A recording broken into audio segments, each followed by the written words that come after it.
Today, I want to take you back in time, not just for a history lesson, but for what I think is a really powerful warning.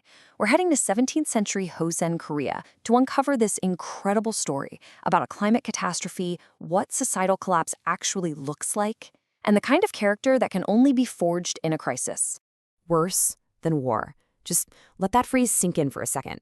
And this isn't from some dramatic novel. It's a direct quote from the official government records of the Joseon dynasty, written way back in 1670. When they say 1 million lives were lost in the pit, they're trying to describe a level of starvation and disease that was just so vast it was almost impossible to comprehend. 1 million people. And get this, that was the death toll from just one of the massive famines that hammered the Korean peninsula. To put that into perspective, this wasn't just a statistic. We're talking about a huge portion of the entire population just gone, wiped out not by an invading army, but by hunger. So here's our game plan for this explainer. First, we're going to really try to understand the sheer scale of this catastrophe in Joseon. Then we'll zoom in on what life was actually like through the eyes of one remarkable man. We'll see the kind of virtue he built in that fire, the legacy it created, and finally, we'll bring it all home to a warning from the past that feels more relevant right now than ever. Okay, let's dive right in. The 17th century. Man, it was a time of just unprecedented chaos around the world. We tend to picture these historical periods as kind of static, right? But this was a time when the entire planet, Joseon included, was thrown into a complete tailspin by forces that were way beyond anyone's control. So, who was the culprit? It was a global climate event we now call the Little Ice Age. And you know, a slight drop in global temperatures might not sound all that dramatic, but it set off this devastating chain reaction. We're talking brutal winters, scorching droughts, flash floods, and the end result? Total catastrophic crop failures year after agonizing year. Now, here's what's so fascinating when you look at the timeline. You see the Gyeongsin Famine of 1670, one of the worst ever. And just 4 years later, in 1675, our central figure, a man named Wan Byun, is born. He literally grows up and bam, gets hit by the second devastating wave, the Eulbyeong Famine, as a young man. He was born and raised inside an age of climate crisis. And the historical records, they just paint a terrifying picture of daily life. This account is from a relief center, a place that was supposed to save people. But the crowd was so desperate to get just a little bit of porridge that they pushed, and an 80-year-old woman was trampled to death. That right there, that's what societal breakdown looks like up close. So it just raises this massive question, right? In a world where basic survival meant turning on your neighbor, what kind of person could you even become? How could anyone possibly hold on to their humanity, let alone find a way to thrive? Well, this is where we meet Wan Byun. And he wasn't exactly set up for success, you know? He wasn't some powerful noble. His title Haksang just meant he was a scholar with no official job. His mom died when he was just a toddler. He was so sickly as a kid, he could barely walk at age 5. By any measure, he started life with a huge disadvantage, in the absolute worst of times. But despite that really difficult start, the people around him saw something special. His teacher, DrJBHE&M, saw this deep, solid strength in him. He saw a maturity that was there from a young age. It suggests that his virtue wasn't something he found in the crisis.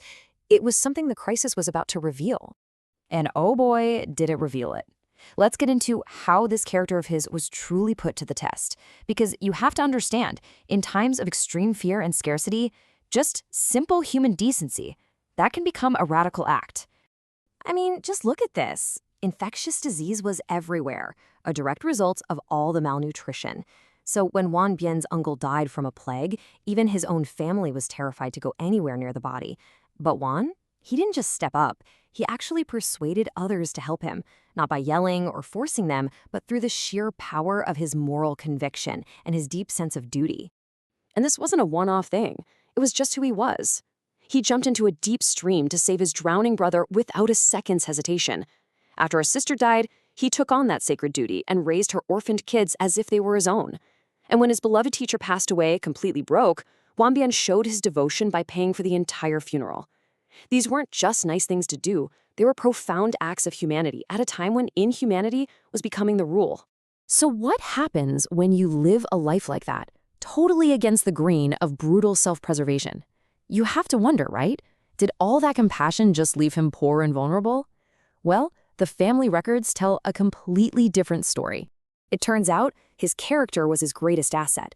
He managed his household with such foresight that they always had enough to get by, even in the leanest of times. He earned this deep, genuine respect from his whole community. The record even says that the slaves in his home followed him not because they had to, but out of sincere love. And even though he worried about his family's future, his line became prosperous and, as they put it, beautiful. His descendants, they looked back on his life and drew this really simple, powerful conclusion you see right here. His life was proof. Proof of the idea that good people are, in the end, rewarded. In the darkest of times, his virtue was the thing that saw him through. And this is where the story stops being about the 17th century and becomes about us, right now. So why does the story of one good man who lived over 300 years ago matter today? Because we are facing our own climate crisis. The cause is different, sure, global cooling back then, global warming now. But the potential consequences are just terrifyingly similar. They lived through famine, disease, and mass death. And you'll notice the consequence for our time is just a question mark, because that chapter is the one that we are writing right now. The story of Wan Byun and the Great Famines isn't just some historical curiosity. It's a blueprint. It's a detailed first-hand record of what happens to society when the climate that supports everything breaks down. It's a warning, written in the past, meant for our present. And so that leaves all of us with one final, and I think really urgent question. In their moment of crisis, people like Wan Byun proved their character. They chose compassion when it would have been easier to choose fear.